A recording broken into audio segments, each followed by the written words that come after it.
molecadinha que me assiste, primeiramente um forte abraço, cheiro amasso diretamente aqui da 019, o Aldino na voz, trazendo pra vocês a continuação do famigerado Traduziram Karl Marx para gírias paulistas. Já faz mais de 2 anos que eu postei esse vídeo e eu estou dando finalmente continuidade aos conteúdos de Marx, certo?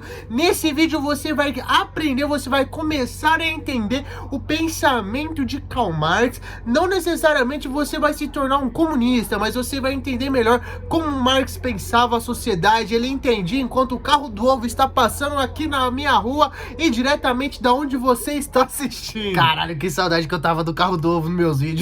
E é isso aí, rapaziada, já se inscreve aqui no canal se você não é inscrito, certo? Deixa aquele joinha fortalecendo legal, compartilha em todas as redes sociais esse vídeo, que esse vídeo tá de uma introdução incrível, certo? Manda lá pra aquele pessoal que gosta de falar de Karl Marx, mas não sabe nada de Karl Marx, não sabe nada, não só sabe escrever o nome dele, não sabe nem a época que ele viveu. Então manda pra essa galera, que essa galera vai sair sabendo pelo menos alguma coisa antes de falar mal, certo? Também peço aí pra vocês dar aquela força da hora nas outras redes sociais aí, certo? Seguir a gente lá no TikTok, no Instagram e no Twitter, que sai conteúdo toda semana, quase todo dia, em pelo menos uma dessas plataformas, certo? E a gente tá sempre somando, sempre trazendo alguma coisa nova por lá. Esse vídeo também é um oferecimento à Casa do Saber, certo? Nosso parceiro de fechamento aqui do canal, certo? Se você não é aluno da Casa do Saber, se torne agora. Primeiro link na descrição, eu vou falar melhor lá no final do vídeo também. Já vou deixar um cupomzinho de desconto aqui pra vocês assinar. É igual aquele serviço de streaming que você assiste a sua série, o seu filme favorito,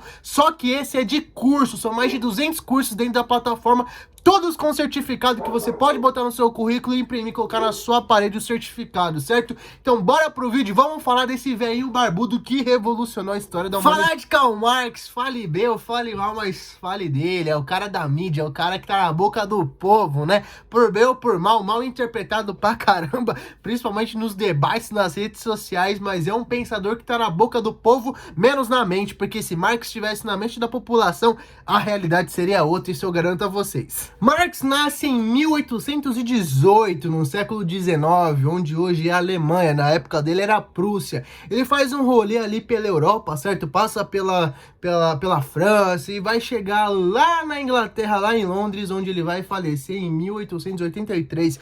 Ou seja, ele foi contemporâneo a diversos filósofos, como Nietzsche, Kierkegaard, Schopenhauer. Inclusive, ele é um dos herdeiros de Hegel, né? Ele se baseia muito na teoria da dialética hegeliana para fazer sua teoria do materialismo histórico, só que ele vai divergir do Hegel, porque alguns pontos da teoria do Hegel ele não enxergava coerente com a realidade material, como a questão da mobilidade de classes e toda a questão idealista que o Hegel tinha sobre a humanidade. O Marx já vai partir de uma base mais sólida. Uma coisa a título de curiosidade, o Hegel ele vai resgatar um pouco do pensamento pré-socrático, né, lá com o Heráclito, toda a questão do devir, o mundo é uma constante mudança, o conflito entre opostos, o mundo da contradição. E o Marx também vai se espelhar ali nos pré-socráticos. O Marx ele vai se aprofundar em Demócrito. Demócrito, que é o pensador que pensou no átomo. Exatamente, o primeiro pensador que imaginou uma partícula indivisível da matéria e que compõe a toda a questão do universo, que compõe a toda a matéria do universo. Talvez por isso Marx tenha sido tão materialista, né? Talvez por ter estudado Demócrito, uma questão tão material, tão física, tão palpável, ele tenha incorporado isso na sua visão de mundo e de análise da sociedade, que nós vamos falar agora, o que Marx enxerga da sociedade, o que Marx acredita que desenvolve a sociedade, o que gera toda essa manivela, o que compõe, o que estrutura a sociedade. Para Marx, as condições materiais, a produção material da sociedade e a organização para a produção material da sociedade são os fatores que determinam o desenvolvimento daquela sociedade. São todos fatores econômicos, certo? O que são as condições materiais, certo? O que a gente tem em nossa volta? A gente tem minério de ferro, a gente tem ouro, a gente tem prata, a gente tem cobre, a gente tem vai com liga de estanho que vai virar bronze, a gente tem muito bicho para pra gente caçar, a gente tem muito lugar pra gente se abrigar e se esconder, a gente tem muita árvore pra gente fazer casa, as condições materiais, o que tem à nossa volta que a gente pode utilizar, a produção material, o que a gente produz na nossa sociedade, como a gente produz uma casa, como a gente produz uma ferramenta de pesca, como a gente produz tudo que a gente utiliza. E a organização para produzir, quem faz o quê? Quem vai lá e corta a madeira, quem vai lá e caça o bicho, quem vai lá e lava a louça, quem vai lá e cozinha, ou seja, são esses componentes, são essas características, são essas paradas que faz a sociedade se estruturar. É isso que organiza a sociedade e tudo gira numa base de produção econômica. Por quê? Porque tudo isso que eu falei está ligado à sobrevivência e perpetuação da espécie, ou seja, as condições materiais. Se tem onde você morar e tem onde você comer e beber água, pronto, ali você consegue viver minimamente como um homem no estado de natureza. Agora, o que você produz determina a sua qualidade de vida. Se você vai ter uma casinha da hora, ou se você vai se abrigar numa gruta, se você vai se abrigar numa caverna, se você vai ter um arco e flecha pra matar um bicho pra você caçar e comer, ou se você vai ter uma ferramenta pra você arar uma terra, pro carpir um mato ali, carpir um lote, entendeu? Ou se você vai conseguir fazer lá uma panela pra você ferver uma água, fazer uma sopa, entendeu? De vegetal.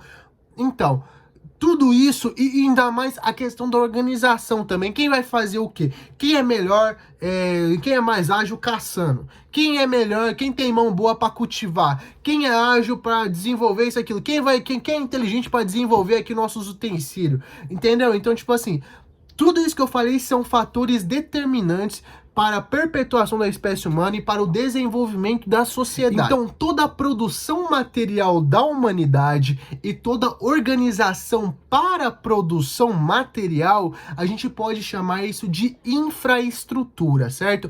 Esse é o nome, esse é o termo que a gente pode utilizar para denominar tudo isso que eu falei agora. De toda essa base econômica, de toda essa base material, de toda essa realidade objetiva e física, vai surgir o que nós chamamos de superestrutura, a questão mental, a questão da consciência, a questão da razão, a questão das instituições, como a política, como o direito, como a educação, como a arte, a cultura, as tradições e os valores, ou seja, nós temos primeiro a condição material, aí o físico, isso aqui que nós pega, ó, isso aqui é a caixa de bis, tá? Tem isso, ó, é o material que nós conseguimos pegar na mão. A partir do material, nós conseguimos fazer o intelectual. Surge a organização intelectual para dar sentido a tudo que a gente está fazendo. Tanto tem uma frase, não sei se é do Marx mesmo ou é de algum marxista, mas ela resume bem e ela exemplifica bem tudo isso que eu quero dizer. Não é a ideia que condiciona a matéria, mas é a matéria que condiciona a ideia. Ou seja, o seu meio material. Se você está numa ilha e tem muito peixe para você comer, para você caçar, você provavelmente vai criar uma religião para adorar um deus peixe. Ou se você tá numa savana africana e você se depara com um gorila, você se depara com um leão, você se depara com uns bichos muito loucos, você vai ter uma ideia condicionada àquele meio. Agora, se você tá, por exemplo, aqui na América do Sul, você vai topar com jaguatirica, você vai topar com mico-leão dourado, os que sobrou, né? Você vai topar com onça pintada, você vai topar com todos esses bichos. Então, as suas condições materiais vão ser diferentes. Então, o seu pensamento vai estar condicionado a coisas diferentes. Uma pequena provocação para nós que somos do axé, né? A gente costuma fazer padê pra Exu com farinha de mandioca. Mas a mandioca é nativa daqui das Américas, ela não veio da África. Como que Exu come uma coisa que não tem na África? As condições materiais. Para eu exemplificar isso e ilustrar de uma maneira que eu tenho certeza que até você, se você é bolsonarista, se você é uma pessoa que odeia Karl Marx e discorda da alma dele, você vai entender o que eu quero dizer. Vem comigo. Ó, se uma sociedade estivesse começando do zero, se a gente estivesse num arquipélago de ilhas paradisíacas, certo? E a gente estivesse rodeado de cacau, nós iríamos desenvolver a sociedade do chocolate. Vem comigo que você vai entender essa história. A estrutura da nossa sociedade, vou fazer vontade em vocês, tá? Será o chocolate, certo? Será o chocolate. A Bis não tá me pagando pra fazer isso, tá? Se a Bis quiser, um beijo, manda pra nós os bis que a gente aceita, tá? Eu falando de... eu falando de Marx pedindo patrocínio dos caras. Nós estamos num arquipélago de ilhas que é rodeado a rodo de cacau. É isso. Nossa sociedade vai começar rodeada de cacau. Qual que é a primeira coisa que nós fazemos ou que a sociedade faz? Ela percebe as suas condições materiais. Ela, tem cacau aqui. Vamos ver o que dá para fazer com esse negócio. Aí vai lá, se organiza e desenvolve uma produção material. É fabricado o chocolate. O chocolate passa a existir e ele encanta a nossa sociedade. Todo mundo come chocolate. Vamos fingir que chocolate é a coisa mais saudável do mundo, tá? Nesse exemplo. Todo mundo come chocolate, todo mundo é muito feliz comendo chocolate. Aí nós nos organizamos para produzir chocolate. Nós vamos lá. Quem vai colher o cacau? Quem vai fazer as panelas que vai cozinhar o chocolate? Quem vai pegar a lenha para botar fogo e fazer o chocolate? Quem vai cozinhar, mexer lá os caldeirão do chocolate? Quem vai lavar os caldeirão? Quem vai arear aqueles caldeirão sujo, empestado, encruado de chocolate? Nós fazemos a nossa separação de trabalho, nós organizamos a nossa produção material e assim nós formamos a nossa base econômica da sociedade, a sociedade chocolateira chocolate, a sociedade do chocolate de Marx. Uma vez toda a nossa sociedade estruturada, as nossas necessidades básicas sanadas, tá tudo bem, tá tudo se desenvolvendo, tá todo mundo da hora comendo seu chocolate, vai ter lá um indivíduo que vai falar, se eu colocasse chocolate avelã, bom, começa a surgir técnicas de desenvolvimento, né, de aprimoramento, gastronomia fina do chocolate. Nós vamos começar a desenvolver novas técnicas para o chocolate. Vai surgir uma tecnologia baseada em chocolate. Nós vamos descobrir uma panela, um molde de panela que seja mais eficiente para fazer chocolate. Nós vamos pensar um meio, uma parafernália, vai pensar numa máquina, vai pensar de alguma coisa que vai conseguir produzir o chocolate numa escala maior, em sabores diferentes, em formatos diferentes, para pessoas e para a gente fazer comércio com os outros arquipélagos, com o resto do mundo, certo? Ou seja, nossa tecnologia, nossa logística, nossa sociedade começa a dar os primeiros passos de desenvolvimento tecnológico e desenvolvimento de métodos e de logística à base do chocolate ainda. Uma vez que esse desenvolvimento tecnológico, essas técnicas, essa logística vai se aprimorando, a gente para e pensa, pô, a gente tem que ensinar nossos filhos, né? Nossos filhos não podem só comer, eles têm que aprender a fazer o chocolate. Eles têm que aprender não só a saborear o chocolate, mas eles têm que aprender a respeitar a nossa tradição de fazer chocolate, como fazemos chocolate, e nós precisamos ensiná-los a fazer chocolate tão bem quanto nós fazemos. Então nós vamos precisar fundar uma educação chocolateira, uma educação à base de chocolate que ensine a respeitar a nossa tradição e os nossos métodos, os nossos valores à base de chocolate e para formar uma mão de obra para produzir chocolate. E pensando em organizar melhor a nossa sociedade, a gente vai começar a ter relações políticas. Nós vamos pensar numa política que determine padrões, né? Um padrão de fabricação de chocolate, que chocolate pode ser comido, que chocolate não pode ser comido, como as pessoas se relacionam com o chocolate. Pegar o chocolate do coleguinha não é legal, você não pode fazer isso, você não pode cobiçar o chocolate do próximo. Então nós vamos fundamentar uma política e vai surgir o direito do chocolate. Então vai ser duas novas instituições, a política e o direito. E nós vamos também começar a passar algumas dificuldades. veio uma seca, veio alguma coisa que vai nos abalar um pouco na nossa produção de chocolate. A gente começa a se desesperar, não tem para quem fazer. A gente começa a rezar ao Deus do chocolate. Nós começamos a rezar muito para que alguma coisa, algum ente metafísico, alguma existência superior, intangível, possa fazer a nossa plantação de cacau voltar ao normal. Então nós fundamos uma religião do Deus do chocolate, o Deus chocolateiro. Com certeza não, mas eu não duvido que isso deve existir na vida real, tá? Não duvido que uma religião à base de chocolate deve existir, alguma seita, alguma coisa meio assim, né? Todo respeito aos caras, todo mundo tem seu livre-arbítrio para cultuar o que quiser, né? Então, se você quiser cultuar o chocolate, cultue, não tem problema nenhum, seja feliz.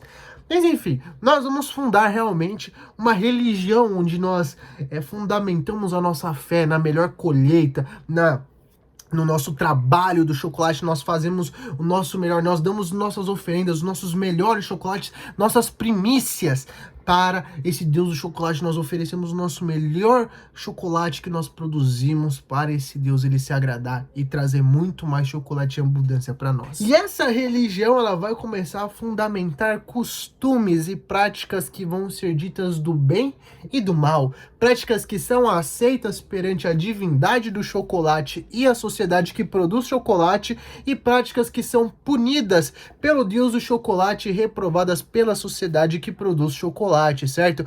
Um chocolate meio amargo, um chocolate completamente amargo começa a se tornar tabu. É só porque eu não gosto, tá? É só por efeito de exemplo. Mas se você gosta de chocolate amargo, a boca é sua. Enfim.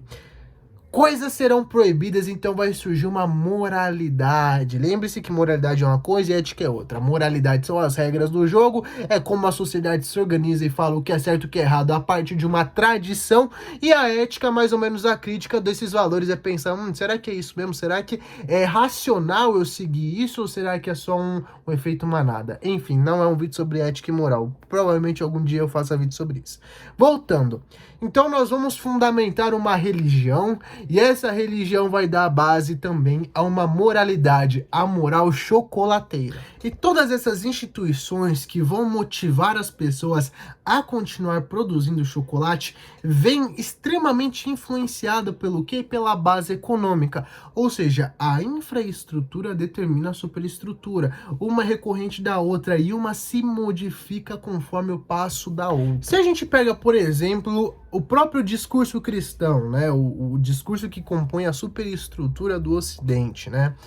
Quando a gente estava na Idade Feudal, né? Na Idade Média, o discurso cristão, ele era voltado para uma vida de aceitação, sem muita ambição econômica, sem muita participação ativa em atividades econômicas de alto rendimento. A igreja não encorajava você a acumular riquezas na terra. Agora, se você olhar, não tô falando que a sua fé é errada, tá? Não quero dizer isso aqui é só um efeito de comparação, tá?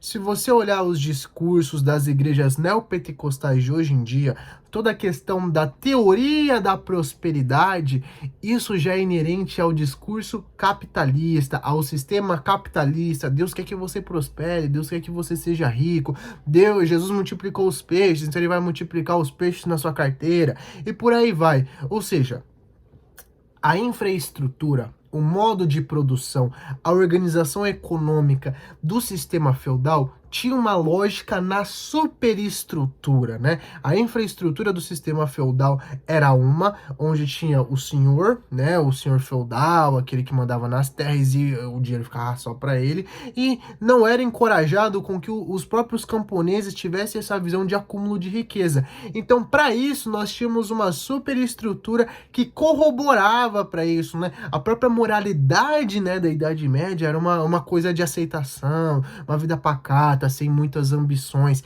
sem uma ambição que pudesse levar ao ego, levar a alguma coisa que Deus castigaria.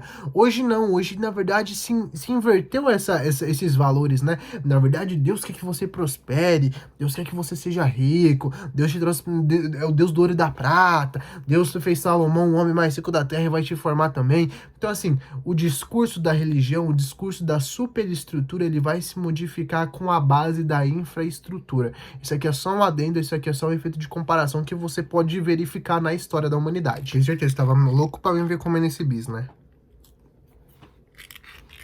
Agora que você já entendeu a questão da sociedade de Marx, vamos falar das classes sociais, né? Porque para Marx, né, em sua obra, ele e o Engels vão dizer que o motor da história é a luta de classes. O que faz acontecer todos os plot twists, todos os, meu Deus do céu, na história é a luta de classes. São as rebeliões, as revoltas, as revoluções, os protestos, são tudo que faz mudar o sistema, tudo que faz mudar as relações econômicas, sociais e políticas é a luta de classes. O que são classes sociais, Aldino? Veja bem, é um grupo de indivíduos, de sujeitos, de elementos, de pessoas que têm características socioeconômicas, culturais em comum, certo? Ou seja, a renda pela família, pela casa, o per capita, por aí vai, o nível de escolaridade, a pessoa frequenta certos tipos de ambientes que outras classes sociais não frequentam, a pessoa tem certos tipos de pensamento, certo? Que são inerentes àquela classe social, tipo os boy que pensa que a vida é fácil porque o pai compra tudo e passa tudo no Visa. Ou acha que tá tudo bem fazer o que ele quiser porque ele sempre teve tudo, a gente que vem, tá ligado? A gente que vem de baixo, a gente sabe que não é assim, que a vida é muito mais difícil. Então, assim, são padrões de comportamento e de condições sociais e econômicas e culturais que vão fazer uma distinção, né? Isso vai desde a roupa, isso vai desde que lugares aquela pessoa frequenta, que tipo de balada, de rolê, aquela pessoa tem acesso à biblioteca, tem acesso a uma orquestra, aquela pessoa tem acesso a um certo tipo de cultura mais erudita, ao nível de escolaridade, aquela pessoa tem acesso às melhores e todas as universidades que ela quiser, porque ela pode pagar os melhores cursinhos, aquela pessoa, ela tem um certo tipo de pensamento que condiciona aquilo, ela enxerga a realidade daquela forma, porque para ela daquela forma é muito mais fácil para ela. Então, assim, são essas características que vão fazer a distinção entre classes sociais na nossa sociedade. Só que no capitalismo e na teoria de Marx, a gente tem duas grandes distinções de classes sociais que fazem uma luta, né? Na verdade, nós temos aí a história da luta de classes,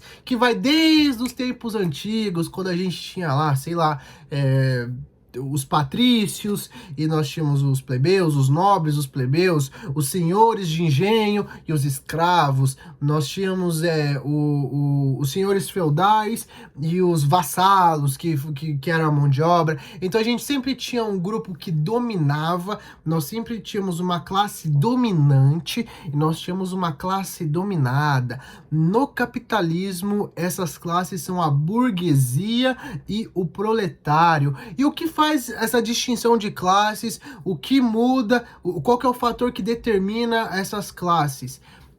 A propriedade privada dos meios de produção. Veja bem, não é a propriedade privada, por exemplo, o seu celular, a sua casa, o seu ar-condicionado, a sua televisão. Não, a gente não tá falando de produto, a gente não tá falando de um caderno. Esse caderno é minha propriedade privada, então eu sou burguês. Não, a gente tá falando de propriedade privada dos meios de produção. A gente tá falando de máquina, a gente tá falando de fábrica, a gente tá falando de terras, né, para plantar, para criar gado, para fazer as coisas. A gente tá falando dos meios de produção, das coisas, das ferramentas, das parafernálias, dos trecos, dos bagulho, que faz as coisas acontecerem, que produz a riqueza, que produz o metal, que produz a televisão, que produz o celular. A gente está falando disso, dos meios de produção, do que condiciona a nossa vida material, do que produz a nossa vida material. Pensando na lógica da sociedade do chocolate, seria o dono da fábrica de chocolate,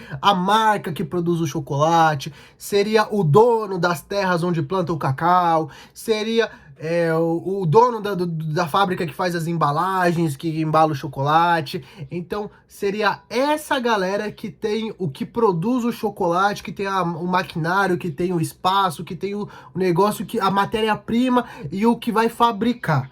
Nós, o proletário, né? Nós somos aqueles que não têm os meios de produção. Nós temos apenas a nossa força de trabalho, ou seja, nós vamos para o campo plantar cacau e colher cacau, nós vamos operar as máquinas que vão produzir as embalagens, nós vamos ser as pessoas que vão cozinhar o chocolate, ou seja, nós só temos a nossa força de trabalho. E os donos do meio de produção são os privilegiados da sociedade, são aqueles que estão acima da lei, aqueles que têm os seus direitos de privilégio, aqueles que gozam de impunidade, aqueles que manipulam a cultura popular das massas, aqueles que controlam o que você assiste, o que você ouve, o que você consome, o que chega até você. Então, esses mesmos donos do capital, esses mesmos donos dos meios de produção, eles interferem e eles têm um poder gigantesco da superestrutura, tanto da política, do direito, da cultura. Por exemplo, tem uma citação famosíssima que eu acredito que você já tenha visto, da empresária da Anitta falando que ela pagava pra música da Anitta tocar na rádio. Aí vinha o povo do sertanejo, que é patrocinado pelos donos do agronegócio, que são os mesmos há 500 anos, são os herdeiros das capitanias hereditárias lá de 1539. Então, aí vinha os caras do sertanejo e, bum, comprava rádio. Bom, vou lá patrocinar, vai rodar anúncio da minha música no Spotify, no YouTube, em tudo quanto é lugar. Ou seja, esses caras têm a bala na agulha, esses caras têm, moldam a superestrutura, a sua bel vontade. Eles são blindados de toda essa questão que nós, o proletário, nós, a massa popular, nós, meros mortais, estamos sujeitos, né? Tem uma situação, tem uma questão muito interessante, que é a seguinte frase: o direito civil existe para que os ricos roubem os pobres, e o direito penal existe para que os pobres não reajam. Ou uma citação direta de Napoleão Bonaparte: a religião existe para impedir que o pobre mate o rico. Enfim, Marx acredita que esse movimento, que essa dialética, que essa ação material do dever vai acabar desaguando numa sociedade sem classes. Mas isso eu vou deixar pro vídeo sobre capitalismo, socialismo e comunismo, tá? Lá nós vamos falar de mais-valia, nós vamos falar do sistema econômico, lá nós vamos falar mais aprofundado, porque esse vídeo já chegou no tempo limite, já tá estourando, certo? Então, se você gostou desse vídeo, meu amigo, deixa aquele like, comenta aqui embaixo que você quer a parte 2, porque eu acho que vai ter umas 3, 4 partes desse vídeo, tá? Eu acredito que pelo menos 3, a quarta eu tô pensando aí. Então, comenta aqui embaixo que você quer muito, quer ver esse feat com Fernando Henrique Cardoso, então já larga o dedo nesse like, comenta nas nossas redes sociais, quem me marcar no Instagram eu vou estar retweetando todo mundo, quem marcar no TikTok eu vou estar seguindo, então, rapaziada, vamos estar geral aí invadindo as redes sociais, certo? E esse vídeo foi um oferecimento à Casa do Saber, eu vou deixar um cupom CDS10 aqui para você assinar esse serviço de streaming maravilhoso, para você aumentar, para você se aprofundar em todas as questões do pensamento humano. Tem neurociência, tem psicologia, tem filosofia, tem arte, tem história, tem desenvolvimento pessoal, tem religião, tem curso sobre tudo. Então, meu amigo, acesse esse primeiro link no fixado ou acesse esse aqui que tá na descrição, se inscreve e seja um aluno como eu sou da Casa do Saber, para você se aprofundar cada vez mais e mais nessa cultura do pensamento. Uma indicação de curso: 200 anos de Marx, com Luiz Felipe Pondé, Fernando Haddad do PT e Fernando Henrique Cardoso, que nós vamos estrear o nosso feat em breve. Te vejo na próxima, um forte abraço, um cheiro à massa e tamo junto, família.